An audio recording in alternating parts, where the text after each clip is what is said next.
Assalamualaikum warahmatullahi wabarakatuh. Perkenalkan, nama saya Guni Yahya dengan NIM 24050311083.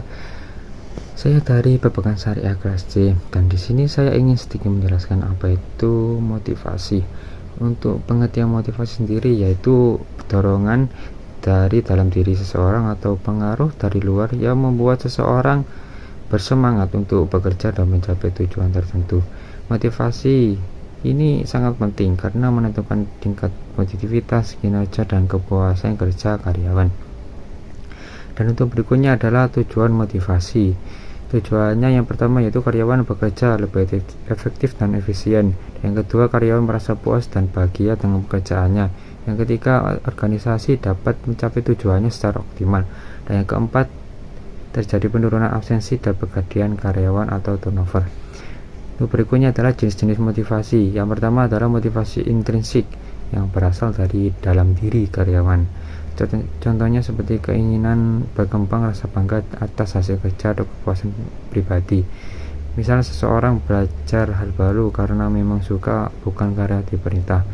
Yang kedua, motivasi intrinsik, yaitu berasal dari luar diri seseorang, biasanya berupa imbalan atau hukuman seperti gaji, bonus, penghargaan, promosi jabatan, atau teguran. Misalnya karyawan bekerja keras karena ingin mendapatkan bonus akhir tahun. Dan untuk berikutnya adalah teori-teori motivasi. Yang pertama adalah teori hierarki kebutuhan Maslow, dikemukakan oleh Abraham Maslow. Menurutnya motivasi muncul karena kebutuhan manusia yang bertingkat. Yang pertama, biologis, kebutuhan dasar seperti makan, minum, dan tempat tinggal. Dua, keamanan, merasa aman di tempat kerja. Dan yang ketiga, sosial, ingin diterima dan bekerja sama. Yang keempat, penghargaan, ingin diakui dan dihargai.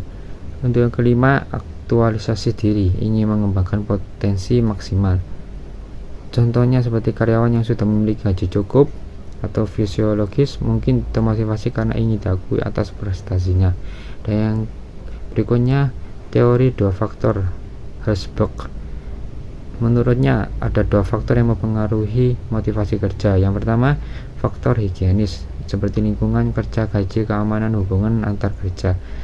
Jika tidak terpenuhi, karyawan tidak puas, tetapi jika terpenuhi, belum tentu termotivasi. Yang berikutnya adalah faktor motivator, tanggung jawab, prestasi, pengakuan, kesempatan berkembang. Faktor ini benar-benar membuat seseorang termotivasi bekerja lebih baik.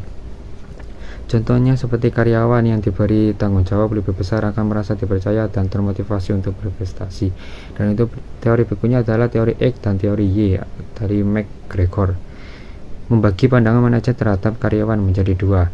Teori X menganggap karyawan malas, harus diawasi dan dipaksa. Untuk teori Y menganggap karyawan bertanggung jawab dan bisa termotivasi jika diberi kepercayaan. Contohnya, manajer yang menerapkan teori Y akan mendapatkan kebebasan dan kepercayaan pada timnya, sehingga mereka lebih kreatif. Dan untuk berikutnya adalah teori keadilan, equity theory dari Adams. Karyawan termotivasi jika mereka merasa keadilan antara usaha dan imbalan yang diterima dibandingkan dengan orang lain. Contohnya seperti jika dua karyawan bekerja sama kelasnya tapi hanya satu yang dapat bonus, maka satunya bisa kehilangan motivasi. Untuk berikutnya adalah teori harapan, ekspektasi teori dari Bloom. Motivasi seorang tergantung pada tiga hal. Yang pertama, ekspektasi, keyakinan bahwa usaha akan menghasilkan kinerja. Dan yang kedua, instrumentality, keyakinan bekerja lebih baik akan menghasilkan imbalan. Yang ketiga, valence, nilai atau pentingnya imbalan tersebut bagi individu. Contohnya seperti jika karyawan yakin bahwa bekerja keras akan menghasilkan bonus yang mereka anggap berharga, maka motivasinya bakal tinggi. Untuk terakhir, cara meningkatkan motivasi kerja. Yang pertama, berikan penghargaan dan pengakuan atas prestasi. Yang kedua, ciptakan lingkungannya kerja nyaman dan aman. Dan yang ketiga, sediakan peluang pengembangan diri dan karir. Yang keempat, bangun komunikasi yang terbuka antara pemimpin dan karyawan. Dan yang terakhir, berikan umpan balik atau feedback yang membangun. Sekian dari penjelasan tentang motivasi. Wassalamualaikum warahmatullahi wabarakatuh.